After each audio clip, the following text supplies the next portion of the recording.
Okay, so I'm gonna get things started. Thank you everybody for joining us. I'm Greg Warner. I'm your CEO, not your CEO. I'm the CEO and founder of MarketSmart, and I'm here to tell you about this phrase that I came up with years ago called fundraising climate change. And a little bit of housekeeping just to get started is that this event will be, while it is being recorded right now, it will be shared with you. If any of your friends couldn't make it and they registered, then they will get the recording and the slides and such. And we also have a short e-report that kind of summarizes everything I'm going to talk to, more like an executive summary, but with cartoons and pictures, infographics that make this easy to digest, so that if you want to share with your leadership and they don't have a whole hour to watch the whole event, that's fine. You could just share that with them. So you will get the slides, you will get the recording, you'll get an e-report if you want it. And there will be a survey at the very end of the event. So I hope you'll stay, and or actually it just pops up when you leave at any time anyway. The other thing is that what I'm going to do is I'm going to go through this topic of fundraising climate change, and then I'm going to give you like a 1-2 quick promo about who MarketSmart is and what we do, and why you might benefit from it. After that, I'll hold the question and answer session for after that little promo. So I hope you'll stay for all that. And without further ado, I'm going to launch this. And you can all see my screen, I'm hoping, and but if you can't, then chat me. I'm looking at the chat. I probably won't answer questions though until the very end, after the promo.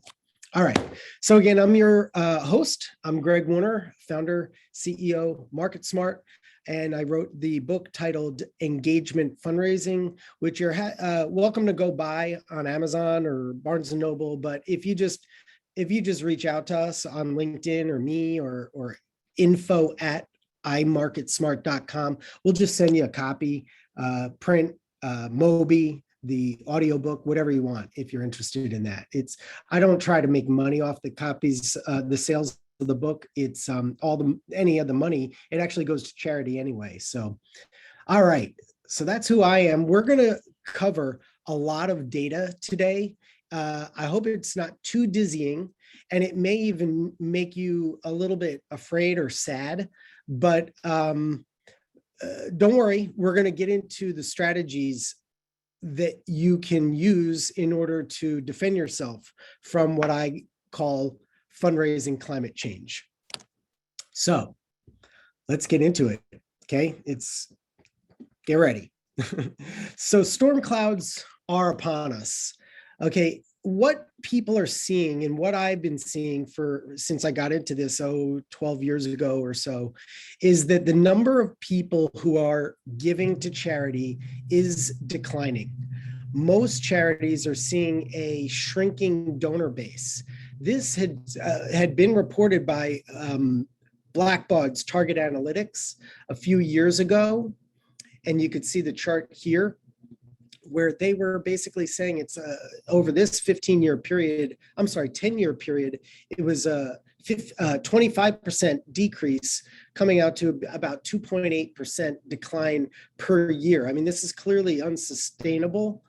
The Fundraising Effectiveness Project studies this too, and just to give you an example, in one of the years they studied, they saw a 4.5% decline.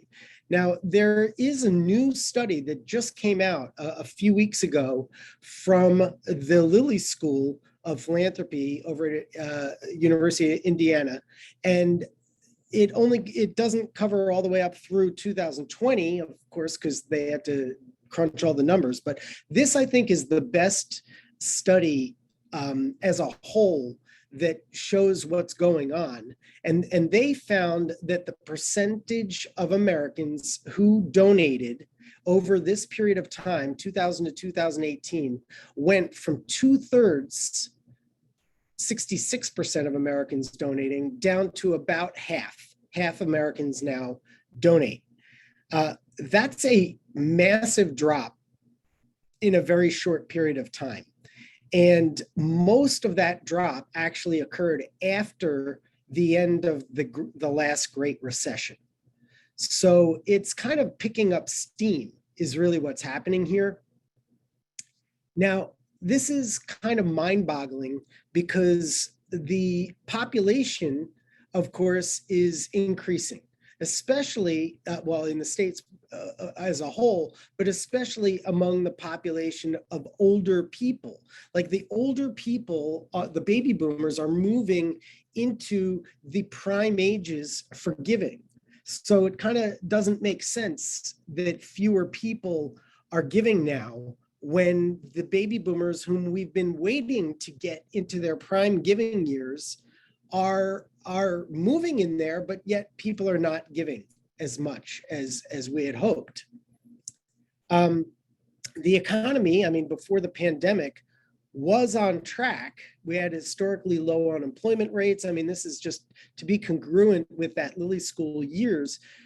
People were buying a lot of coffee, you know, at $5 a pop, but they weren't donating. So this is troubling, to say the least. Now, there has been an anomaly in that during the pandemic, especially at the high point of the pandemic, the number of people donating increased. This is what Americans do. They give when there are crises. So the number of donors, according to the Fundraising Effectiveness Project, did go up last year, and the amount of donations increased as well. But this is, I think it's an anomaly. We'll have to see as the data goes. Some of the data I'm collecting with our applications, which I'll get into, is showing that unfortunately this is not sustaining itself, and there's some other alligators in the pond with reference to with regards to this that are not so great. So this leads us to wonder, well, why is this happening? And I came up with a couple of years ago, as I started doing this series, maybe it was 3-4 years ago, I came up with these 4 reasons, which we'll go through. And now I'm actually happy to see that others are echoing the concepts, which is because I believe everybody's got to wake up to this. So number 1 is that people in America are simply becoming less religious. The percent of people in the United States who say that they have no religion has been increasing. So that's the ones that say they have no religion. According to this study, and by the way, if you get the slides, all of these data points and studies are hyperlinked very easily, so that, you know, because I'm going to just breeze over them. I don't want to name each study. You can see what it says here. But the more important religion is to a person, the more likely they are to give to a charity of any kind. This is important, especially if you're in a religious, involved in a religious oriented mission. The problem is that less people are feeling connected with religion. This is turning into a reduced share of total giving in that category, which is concerning, to say the least. Next is there's a growth in the belief or acceptance, I should say, in socialism. So our government has generally been capitalist in nature, of course, and it goes without saying that capitalist countries give more than socialist countries. The United States, of course, gives more than any country. There's more philanthropy and charity here than anywhere else. However, sentiments are changing, and this is back from before the last presidential election, in that 56% of likely Democratic caucus goers said that they would be satisfied with a nominee who thinks the US should be more socialist. Now, I'm not getting into politics here. I mean, well, I guess I kind of am, but from a fundraising perspective, people who are more accepting of socialism are also less likely to donate.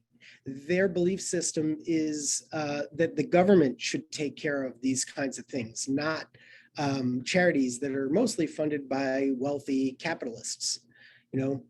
So when you look at that, then let's look at capitalism, not socialism, but favorability of capitalism in the country is falling, and especially among the Gen Xers and then younger. So that's troubling for the coming decades, frankly. And number three is really, I think, the most important data point is the fact that Americans are just plain less trusting of just about everything and everyone these days, but unfortunately, they're also less trusting of charities. So this report asked, are you more or less trusting or about the same as you were 5 years ago? And people are saying that, well, not very many are more trusting, rather a third are less trusting.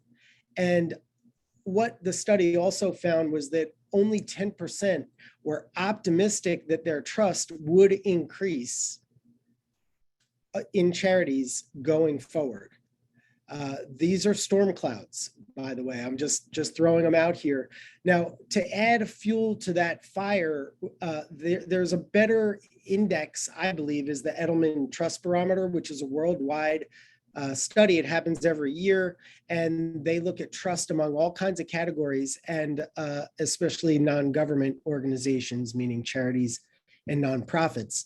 And they found some really big drops in 2018, and especially it was double the reduction in trust among the informed public, which I translate to be the higher educated, which is also going to be the wealthy.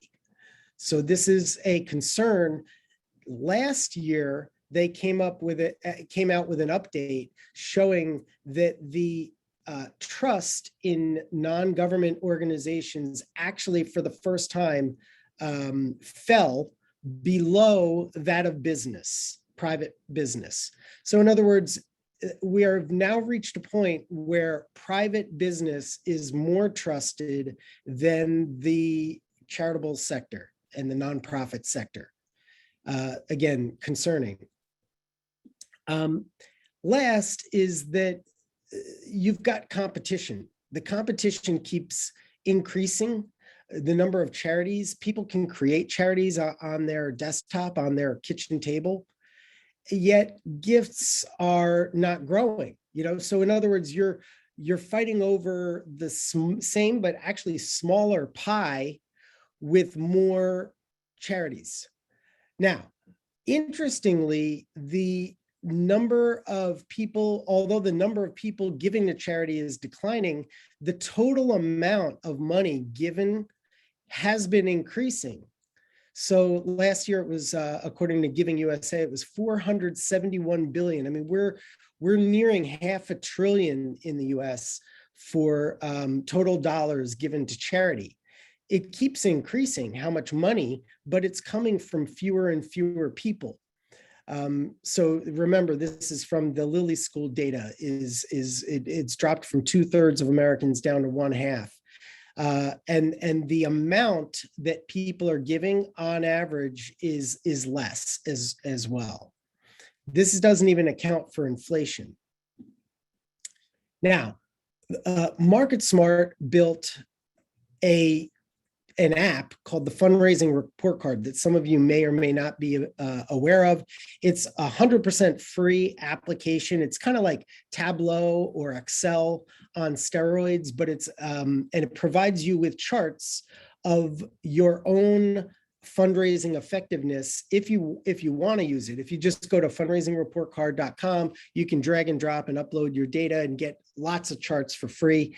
I mean, of course, I invented it, so I'm biased, but I think it's amazing because it crunches all these numbers and creates these charts for you and your board and whatnot automatically. So because we offer this for free, and I think this number is wrong now, there's really more like 9,000 organizations that have submitted their data. And that helps us create benchmarks. And this one in particular is for the average donation amount for a single gift, which has kind of been bouncing around a little bit, but actually sort of growing for the average. So that contradicts a little bit of what came from the Lilly School study, but anyway, it was a little bit of apples and oranges. But what's sadly interesting here is the retention rates. The retention rates of donors retained has been going down.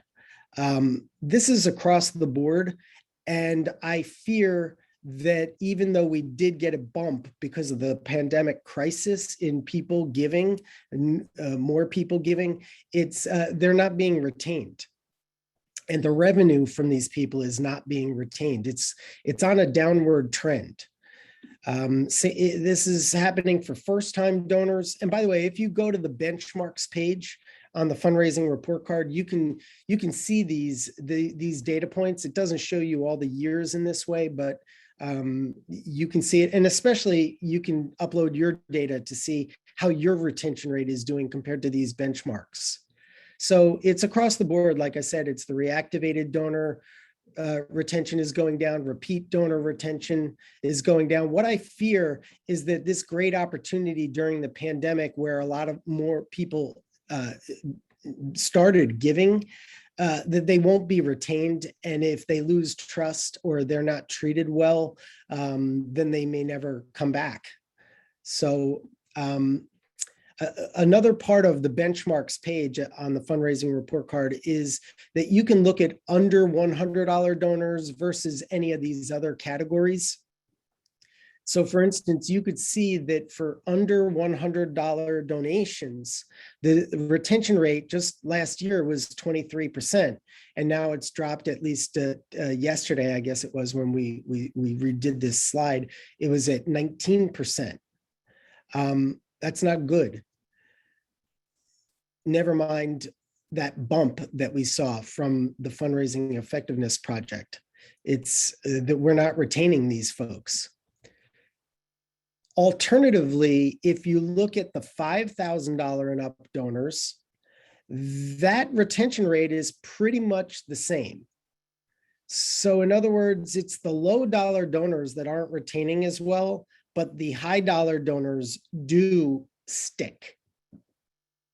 Another way to look at this is side by side. This chart is for under $100 donors, while the one on the right is for over $5,000 donors. And excuse me, you could see that the average donation amount, of course, is wildly different. The donor retention rate is pretty much about, on average, is double for larger donors and larger gifts, and the lifetime value is just off the charts. This doesn't include bequests. However, and we'll get it back into this in a minute, but most of the money in bequest revenue comes from a very relative few anyway. So, but the lifetime value, I mean, think of how much it costs to acquire a low dollar donor. And if the average lifetime value is only $45, it begs the question of like, what are we doing? What are we really doing? How many trees do we have to cut down and send? How much mail? How much gas do we have to burn to deliver the mail? And so on and so forth. All right. So I hope I'm not scaring you. I got a little bit more of this stuff before we get into some of what you should do. But basically, this data from the fundraising report card breaks down into the 80-20 rule doesn't really exist anymore. I don't know when it did exist in the, and no, for Jenny, it doesn't include pledges. We only track in the fundraising report card, we only track realized revenue. So yeah, to answer your question, the 80-20 rule now is more like the 73.77 rule. It's not as easy to say, but in other words, 0.77%, meaning 0.75%, less than 1% of your donors are, if you're like the average, are going to generate 73% of your revenue. Let me say that again. Less than 1% of your donors will generate 73% of your organization's revenue. Right? Now, alternatively, for the low dollar donors, those giving under $100, it's actually 77% of your donor base, but it's only making up 5.65% of all your revenue. So think about the galas, the 5K races, all the junk mail and printing and postage and, like I said, the car driving to deliver the postage and such, and the emails and telemarketing, all that to the populace is not, across the board, is not generating that much revenue. So let's take a pause, and I'm gonna launch a poll here to ask, compared to 5 years ago, do you feel that fewer people are donating? I'm gonna launch this, and I'll give you, a good 10 seconds. Let's see how people are answering. Yeah, interesting. Remember, the question is, do you feel fewer people are donating? And by the way, this is over 5 years. I guess you can't take back your answer now, but you may have seen a big bump over the past 18 months due to COVID. All right. So what we've got is 66%, 2/3 of you, I'm going to share these results. 2/3 of you said that absolutely, you're seeing that compared to 5 years ago, fewer people are donating. Yep. About 14% disagreed, said definitely not, and there's 20% that don't know. Again, you could use the fundraising report card and see it for yourself. It's totally free. There's no catch or anything in that. All right, so I'm sharing the results right now, I think. Well, here, I'll share the results. Sorry, it could do that. All right, there. And then I'm going to leave that, stop sharing. We'll go on to the next thing. All right. And yes, Anthony, our data does include faith-based giving. We could probably even parse it. On the benchmarks page, by the way, if you go over on the right-hand side, you can toggle just for faith-based, or you can toggle just for education. And if you drag and drop your data in there, we're going to ask you, what is your segment? Yep. All right. So look, what I'm talking about here is populist fundraising. By the way, these are a lot of phrases you'll hear that I've made up for the sector. I wrote about this in my book. I wrote about it in my blog years before, is that the populist fundraising approach, which is to kind of give everybody an opportunity to give, is nice. It feels good to say that that's what you're doing. But the question is, at what cost? The other thing also you should notice or recognize about populist fundraising is that it really works, but mostly in political giving. In other words, if you can get everybody to give you some money, the money, even if it's $5, is kind of securing a vote. People have skin in the game. So in politics, populist fundraising definitely works. In charitable fundraising, not so much. It's kind of expensive. And if you don't retain the donors, then it's a definite no. It's just a definite no. Now, some people will say, well, populist fundraising then works when it comes to bequests, because anybody can make a bequest. And that's nice too, except that the data shows that most of the revenue comes, most of the bequest revenue comes from a very few number of supporters. In other words, what they found is 10% of the bequest donors will make up 2/3 of bequest revenue. Now, Dr. Russell James has a lot of research on this kind of thing also. In fact, that begs the question of what we're doing with legacy societies, and are they just going through the motions? Because somewhere upwards of, I think 65% of people who say that they left your organization in their estate plan and they are in the legacy society actually don't come through. So I'd have to backtrack and make sure that I got that number right, but it is some astounding number.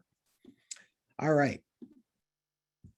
So I guess I'm just putting down the concept that populist fundraising works. I just don't see it. The data doesn't say it. It's a nice notion though. And so another reason why all this is happening, or a challenge, the friction that's getting in the way of us raising more money from more people is, I think, Michelle, I think it was 65%. Yeah. And by the way, I'm going to check on that, make sure I got it right, but it's somewhere around there. So the channels are fragmenting, right? So when I was a kid, we had like 7 channels or 11 channels on TV. Shows you how old I am now. And we had radio stations. I don't even listen to radio now. It's like all on my iPhone. Newspapers, I don't read. Junk mail, I don't look at. I mean, maybe someone else in my house does, but the number of channels that we have available to us to communicate with our supporters is just astronomical. It really spreads your marketing department thin. Plus there's now search engine optimization, and then you've got these charity watchdogs who are creating havoc. And it's just so much more complicated right now than it ever has been, which makes your lives utterly more challenging. Also, donor preferences have been changing drastically. Penelope Burke writes about this. If you've ever seen this book, I love this book. She writes about this, and she was interviewed in Advancing Philanthropy magazine, where she talks about the fact that donors are becoming much, much more self-sufficient. And she exemplified this by talking about a survey where she asked about bequest donors. She asked them, do you have a planned gift officer? And only 18% said that they do. And the majority said, look, they give me everything I need, but I don't need much from them, which is kind of a sad state. Honestly, I don't think they understand the value that have a planned gift officer can do for them, really. But that's because they're becoming so self-sufficient. They want to do things on their own. And also remember, if most of the revenue is coming from the wealthy who are making the largest bequests, that group is likely to have their own estate planner team, or at least financial planners. So what I call this in my book, the 4 selves. This is the fact that supporters these days want to self-qualify and opt in to your cause. They don't want to be, I mean, one of the worst things that ticks me off personally is the fact that if I donate to one organization, they sell my name for like a fraction of a penny to a whole bunch of their competitors that are a similar cause. And then they pummel me with tons of direct mail. So I don't want them to do that. I would rather that I opt in. And then I self-educate and then self-involve, sign up for volunteering or something, and then ultimately self-solicit. People don't want to be told what to do. They like to, when it's their idea, it's always better. So this kind of begs the question of like, what are we doing with all this print and postage, outbound cold calling in some cases, and I know people don't want to call it spam, but a lot of times it's pretty spam-like. Spray and pray approach is what I like to call it. If all this is happening, the competition's increasing, less people are giving, trust is declining, a fraction of the total addressable market is making up most of the revenue, and the channels are fragmenting, and these preferences are changing. Like, this is scary stuff. I'm not the only one. I mean, now Elizabeth Boris, who was the chair at the Growth and Giving Initiative, said giving is increasing because of larger gifts from richer donors. Small and mid-level donors are slowly but surely disappearing across the board among all organizations. Nonprofits, says Brian over at Network for Good, are being challenged by all of these things that are outside their control, and they're kind of feeling flat-footed and unable to adapt easily. So if this sounds like you, well, let me know. Let's do another poll. And I'm going to go here to grab it. So do you believe, I guess this is a loaded question, but do you believe in fundraising climate change? So I'm going to launch this next poll. Let's see what you all think.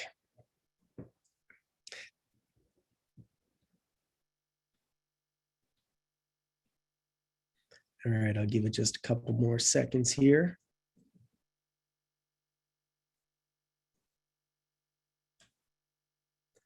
All right, I'm going to end the poll. 1, 2, 3. Here we go.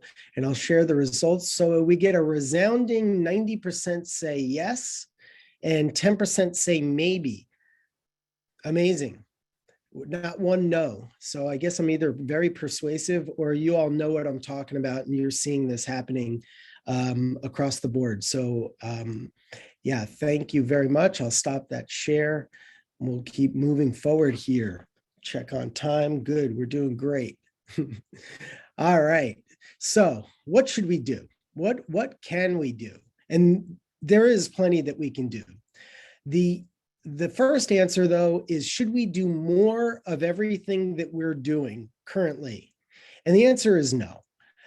This is, if you just pile on more, you're going to get the same results. They're just going to be exacerbated. So the bottom line is, and many of you might know that I was working in a private sector. This was a marketing agency for private sector businesses. I got into this because I became really ticked off at my favorite charity. And I called and I talked to them and found out what they needed. And I was like, okay, let me do that for you for free. All right. And we did, and it worked. And then we got referred and referred and referred. And now we are the company we are today. I fell into this. It was an accident. I'm just taking marketing and sales principles from the private sector and applying them to the nonprofit sector. And they work like astoundingly well. So I'm one of these people. That's me and my wife. You know, donors are getting fed up, and I think they're becoming less trusting, and they're tired of being pelted. It doesn't work. What people really want are these things which add up to a value proposition. Okay, so people will give, I'm just going to say this emphatically, people will give pretty much in direct proportion to the value they feel they get from you and your organization. Hope that makes sense.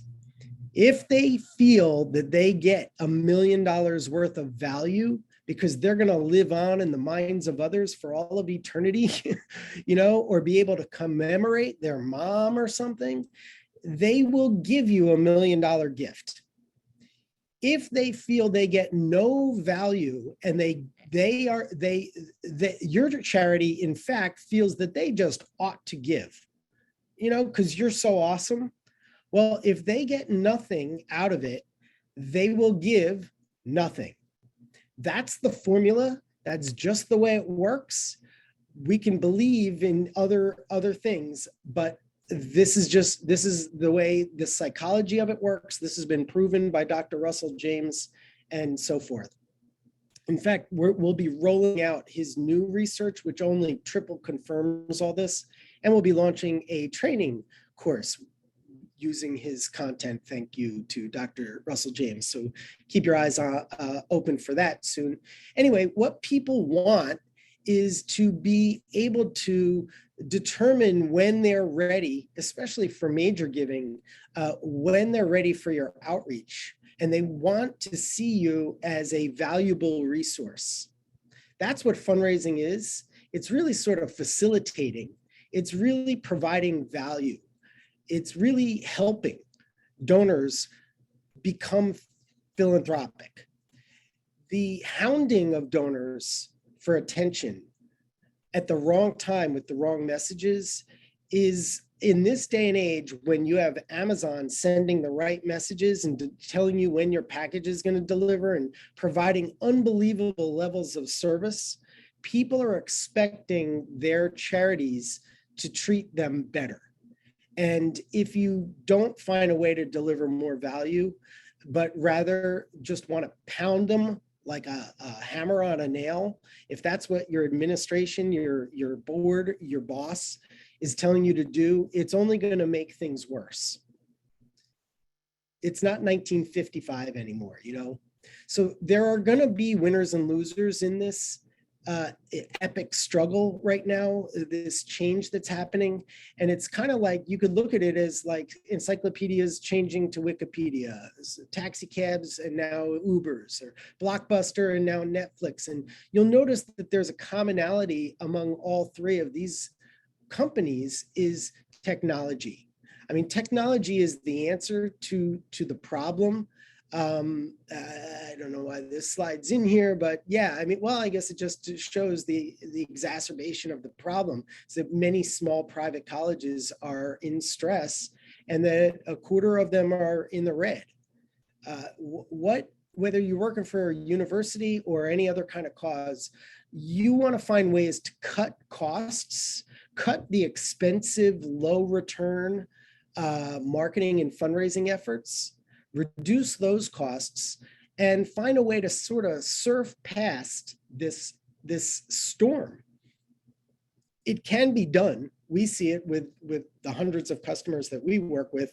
It's actually not hard. It's just a matter of embracing technology, which is something that some organizations don't get. If your board doesn't get it and your leadership doesn't get it, then I would say the writing is kind of on the wall.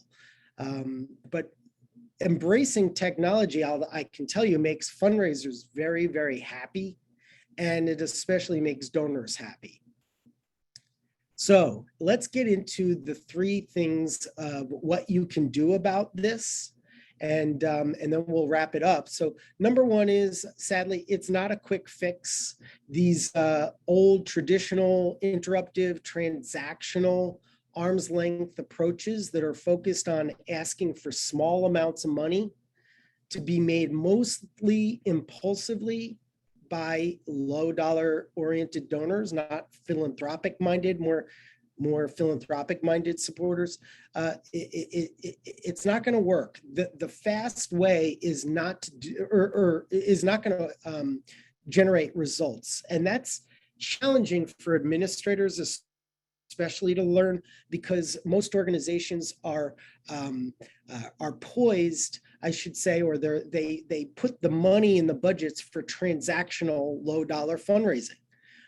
So doing more of that is not going to work. What you need is a more long-term, lifetime value oriented approach. So in other words, you need a contemporary technology enabled, more compassionate approach that is going to take time. It's going to take time to build trust. And that way, with that trust, you can help supporters to self-navigate the decision-making process for not low dollar gifts, but rather the highly considered high dollar decisions. In all, it means providing value, which is harder to do than just send out a message asking for another $50. And it's not about tricks and trying to upgrade people from $50 to $55. That doesn't add value. That's a trick. Sure, it works a little bit, but it's not, it's very transactional. So number one thing that you could do about this is really understand that it's the 80-20 rule is dead. And it's really now the 73.77 rule. So again, that's that 0.77% of your donors, less than 1%, are making up 73% of your giving. Then when you get that focus clear in your head, it's a matter of looking at your budgets and thinking about like, okay, hold on. If 73% of our revenue is coming from the very few people at the top of the pyramid, what are we doing with our budget? Like, is it properly assigned? Is the budget that we're spending for marketing really comparable to what we're getting? Now, many organizations just have gift officers. They don't even have marketing to support major gift fundraising, marketing and communications and all that. They support usually the low dollar acquisition, stewardship, events, auctions, things like that. I recommend that people look at their budgets, and I'm not saying totally flip it, but you've got to add more dollars for major gift marketing. Now, most organizations have like one page on their website that just says other ways to give. That's not going to cut it. That's giving short shrift to these people who deserve a lot more value than that. What you can do at very low cost, if you don't have anybody who'll move the budget for you, like I was just expressing, you could seek, and this is the lowest cost way to do it, is seeking referrals.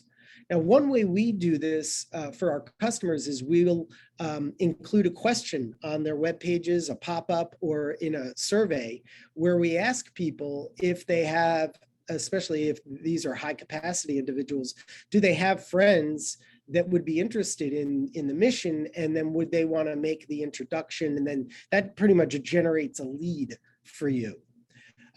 But you could also take this kind of question and at the next board meeting, include it in a feedback form, because those board members, especially if they have capacity, and they should, at least most of them, then they will be able to refer you to friends and get more people involved that are high capacity people.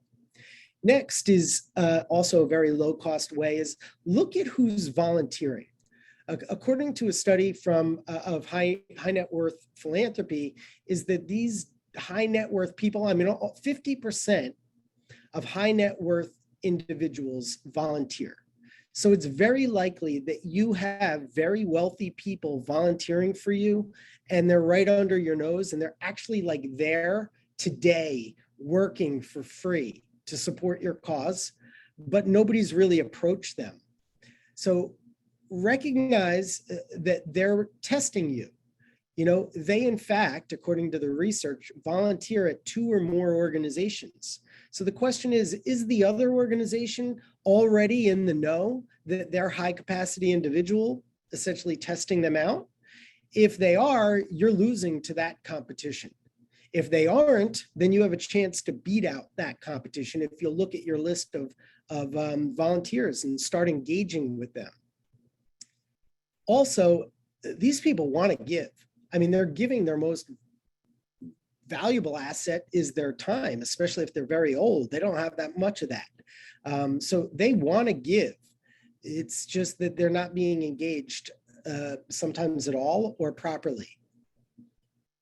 Now, by the way, I hear some people say, our volunteers don't want to be asked about that. They say they give their time.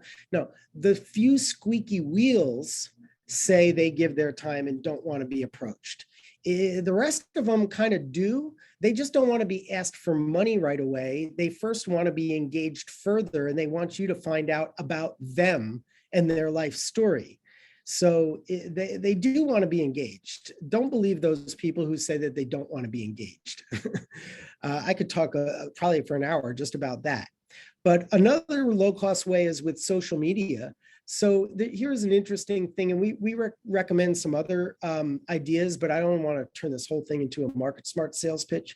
But so Ben Swaley-Flessner, who many of you may know, they did a quick little project that only cost $900, but it found or uncovered 43 new major donor prospects with capacity who just plain signed up for a newsletter. That's all they offered. was value.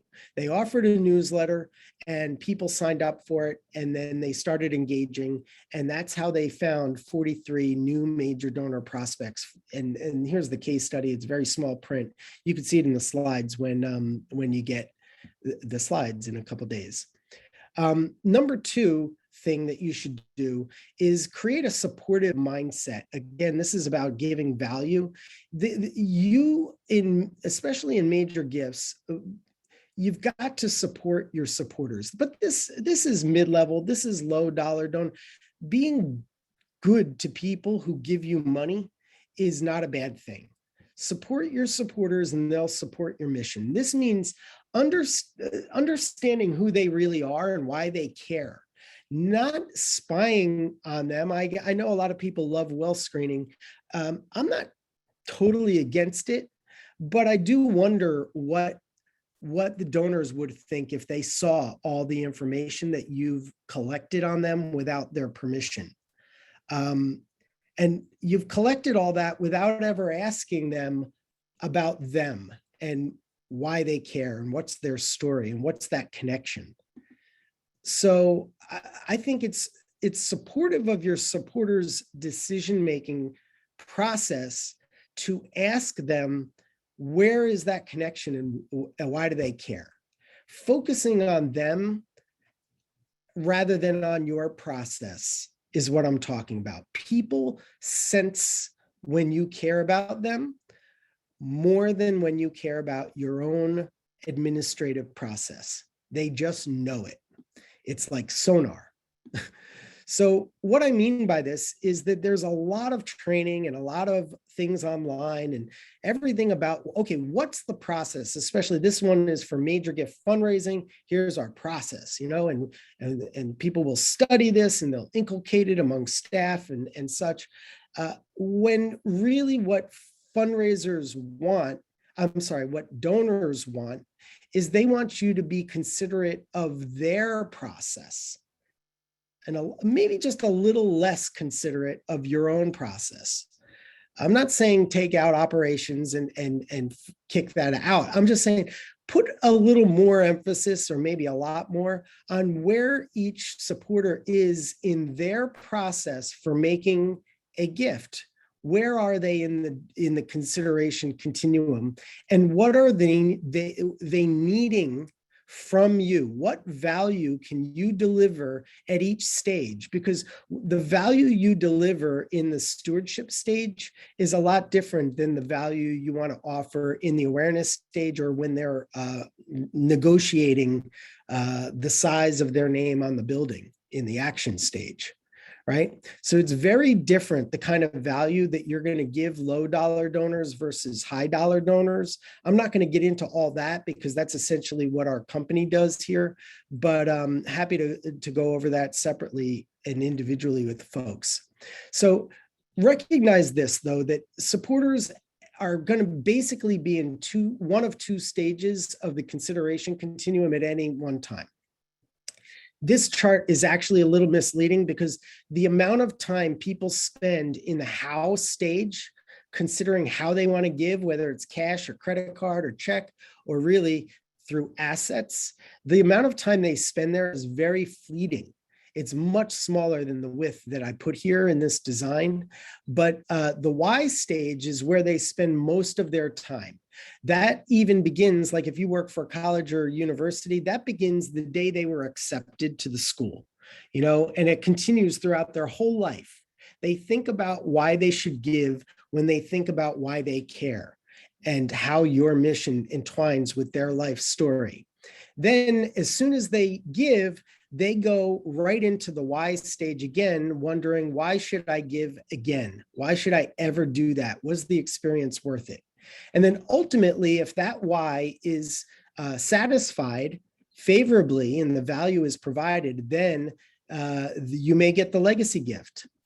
And again, this is all about delivering value, building trust, helping them to think about their lives and how it connects with your mission, helping them think about their own autobiographical heroism. How can they be the hero in their own life story?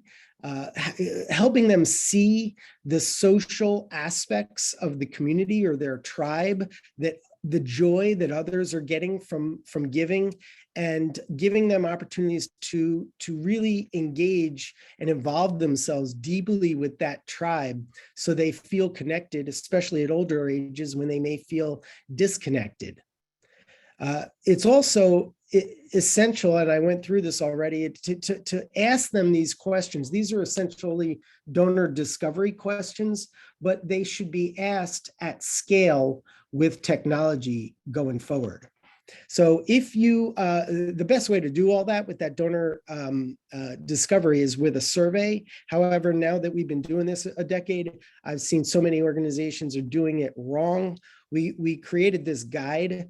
You can get it for free. The biggest thing, though, I'll tell you, is that if you don't have a follow-up plan to engage personally and individually with every single person who fills out a survey, you should not, I repeat, you should not do a donor survey.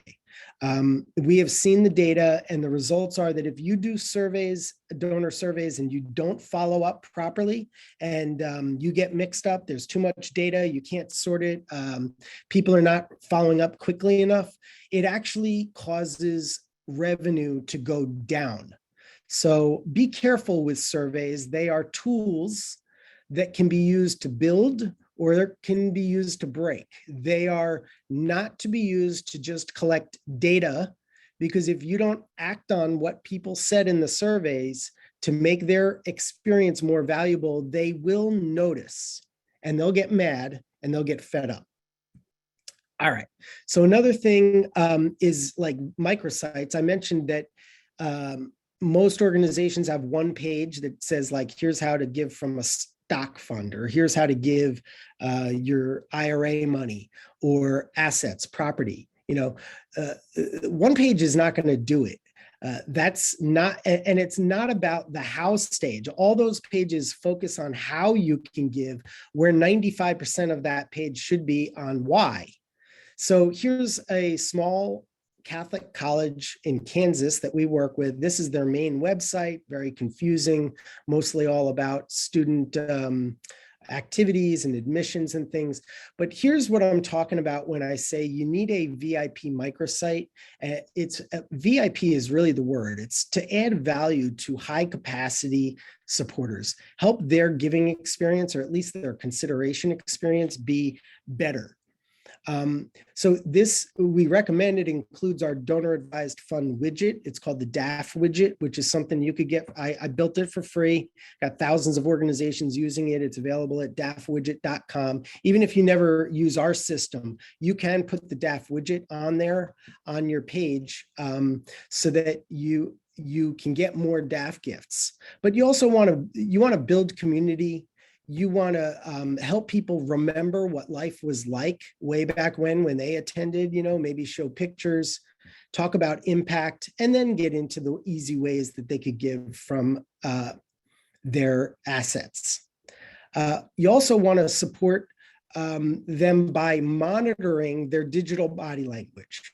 So that means by tracking, of course, you need to get permission, but by tracking their behaviors individually by name on these VIP web pages, because every wealthy person that's clicking or downloading a report or looking at something on those pages is a lead who probably wants your facilitation at some point. So you got to know who's engaging by name, again, and donor ID number with your web pages. That will signal who's ready for your outreach. And think of it this way: if they click on the DAF widget and then they, whoops, I went too fast. If they click on the DAF, oh, it didn't pop up. So this is in the PowerPoint, but it would have showed you how they search for their donor advised fund. All right, so number 3, this is the last one, is to give people something. Give them something the law of reciprocity is very powerful. I use this example of an old yearbook from a small school, like a small private school. If you have digitized something that would be of interest to people, or you've got classes or VIP webinars or something, a recording, even a tour of your hospital, for instance, I mean, give them something. If you give them something, they will respond. It's very powerful. So in this case, this is giving someone notoriety for making a bequest decision and promoting it for him on social media. And there are all kinds of other things. I mean, this is one of the least effective because it's only in the house stage, but you can offer people a will planning kit. The thing is it's annoying if you offer this to everybody in your database. You really want to, through a survey or digital body language monitoring, recognize who's really ready for this offer. So don't just give to everybody, but try to give something that's related to what they told you about them and where they are in the consideration process. I know it's a little harder to do, but this is where the tortoise beats the hare, is you've got to do it right and you've got to deliver value. So, okay, this is wrapping things up. We're getting close to the top of the hour, and then we want to have some questions and answers after we roll over the hour. Focus on that 80-20, which is really 73 and less than 1%. Support your supporters, and they'll support you, and give to them. Don't be afraid to give to them. I know you want them to give to your organization, but you've got to give to them first. Last thing is, as a bonus, is focus on bequests. There's a lot of things you can do at low dollars that will result in bequest giving leads. It's just, you've got to be you got to recognize that, sure, you can cast a wide net, but most of the money is going to come from the very wealthy. But even on average, if the average legacy gift is, say, $57,000, that's going to, I mean, you need to get like a lady like Donna giving $250 annually. She's going to have to give for 228 years to equal that legacy gift. So don't forget that annual fund donations are not revenue generators. They are lead generators. I mean, this is really private sector talk here, but that's what they are.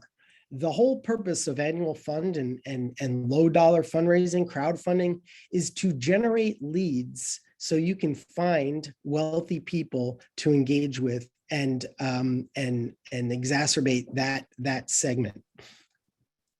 All right, so now I'm going to go into, there's the thank you very much for joining us. If you don't want to see anything about what MarketSmart does, then you better jump now. If you want to hear the 1-2 about what we do, I'm going to give it to you, and then we'll do some questions and answers. All right, and by the way, this is all the contact information to get the book, fundraising report card. Connect with me on LinkedIn if you'd like, email me, all that. Yeah, we're pretty responsive. We like to hear from people. All right, so this is what MarketSmart does in a nutshell. We supply the technology out of the box. And we run it. That's the other thing, is you don't need to do anything. You just need to call donors when they're ready, or the donors, in fact, through our system, will just set up appointments with you. And we're talking about major donors with capacity through our system. So what it does is it leverages technology to essentially do what fundraisers can't do at scale, but would love to, which is essentially donor discovery, which we use a survey system that we built to perform donor discovery at scale. Once we find out why people care, what's their story, where's the connection, where are they in the consideration process, and like 50 other things that they amazingly tell us online, we use that data to spawn automated emails that come from you. So if people respond to them, their responses go to you. So think of this as it's an AI version of you writing emails to people that are relatable and relevant based on what they told you.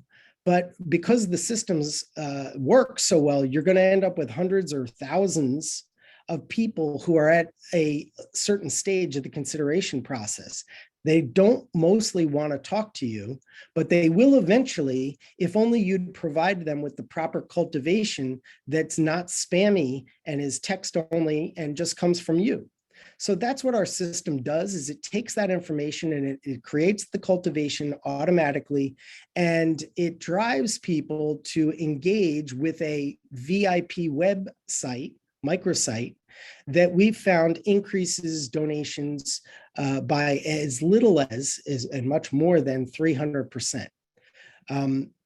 Over time, people engage with this whole system.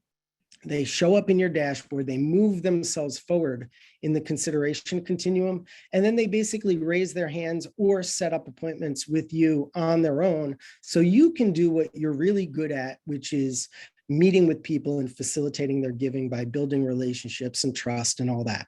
So we're just trying to help fundraisers be the best that they can be by letting technology take care of the rest.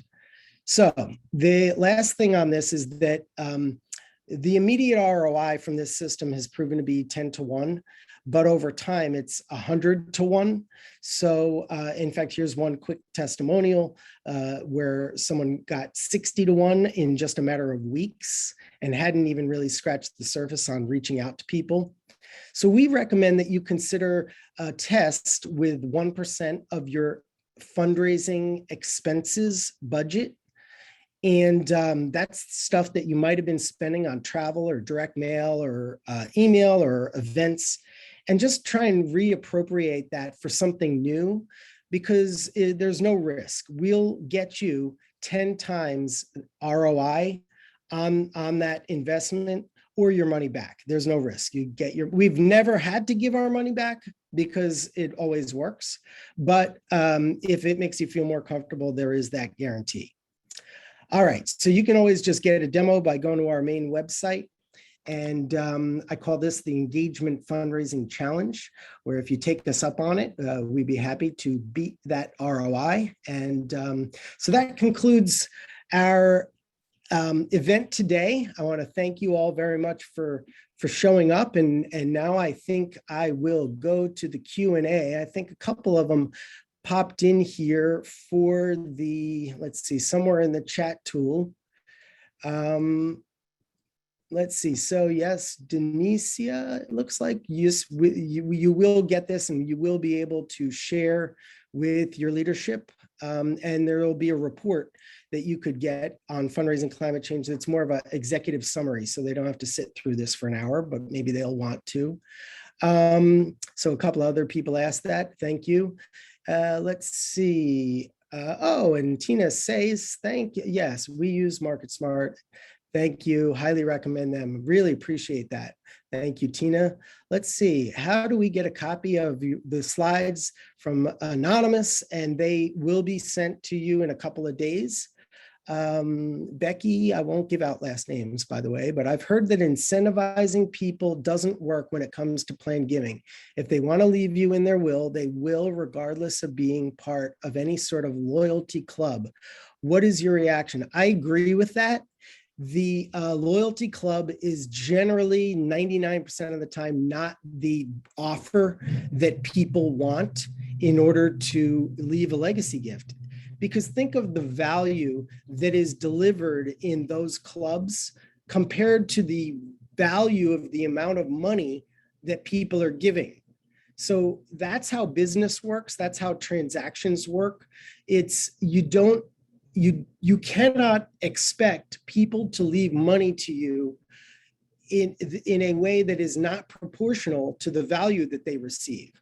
So, and most of these planned giving clubs, they're really designed to not to entice people to make a planned gift, but rather to ensure that once they make that decision, the gift stays in their will, or they end up making second and third legacy gifts from other assets.